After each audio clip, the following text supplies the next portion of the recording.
Minister, this January has been the coldest January in the last 10 years, and this weekend it's forecasted that temperatures are going to be sub-zero again. And this means that the cold will be eating into many people's homes around the country. Right around Ireland, today, people are making choices on whether or not to heat their homes or feed their families, whether or not to turn on the heating or purchase clothing for their families. It's an incredible situation that that choice is still being made in this country in 2021, at a time where this country is one of the richest countries in the world, Minister.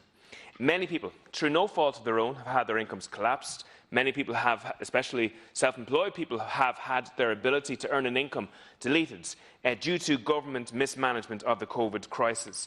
And I know of one woman who now stays in bed longer every day.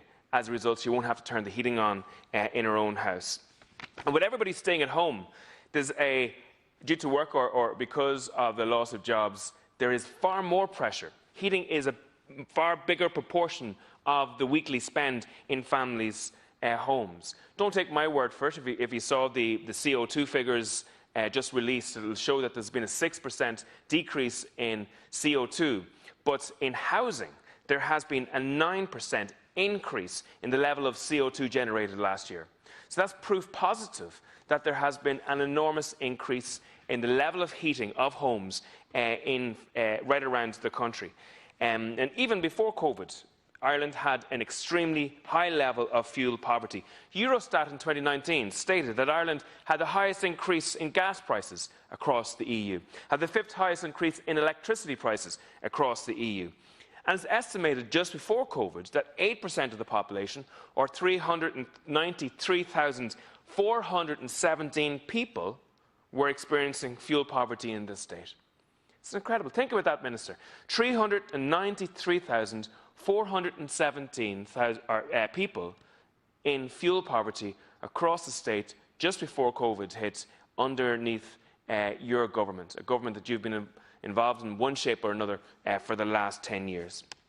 It's absolutely ridiculous. It makes no logical sense that someone has to be in receipt of job seekers' allowance for an excess of 15 months before they can qualify for fuel allowance. Explain to me, and explain to that 393,000 people, the logic of that. Heat is an immediate issue. It's not something that can be postponed until someone qualifies under the government regime. And during these unprecedented and extraordinary times, we believe in Aontú that these have to be scrapped. These rules have to be scrapped. Anybody who's been made unemployed as a result of the pandemic should have access to the fuel allowance. I welcome the Sinn Féin motion, but I will say that the rate of fuel poverty in the north of Ireland is estimated to be at 42% of the population, according to the Department of Communities in the north of Ireland. Sinn Féin, Fianna Fáil, Fine Gael and the Greens have one thing in common. None of these parties are doing enough to tackle the scourge of fuel poverty in the jurisdictions in which they have power. Now, Minister, there are three major influences on fuel poverty. First and foremost, there's income. Income has an immediate effect over the heating ability of a family, and that's why it's imperative that this government address income currently, income in the form of fuel allowances and other supports to families. The second is the cost of energy. Here too the government are complete laggards, and I've raised this with you, Minister, years now at this stage. Right across Europe, people are reducing their energy costs with the micro-generation of energy. In the north of Ireland, roofs are festooned with solar panels. Each of those families are plugged into the grid. Each of them earn an income for that electricity, and as a result, they save energy. They save on energy costs at that moment, earn an income to offset energy costs for heating in the winter time.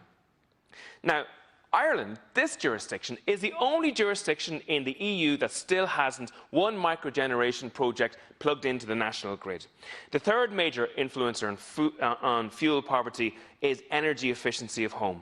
And Ireland has been glacial in the rolling out of deep retrofitting of the housing stock. Absolutely glacial. So a government with real ambition on fuel poverty and real ambition on the environment would be ramping up significantly the task of insulation of homes across the country.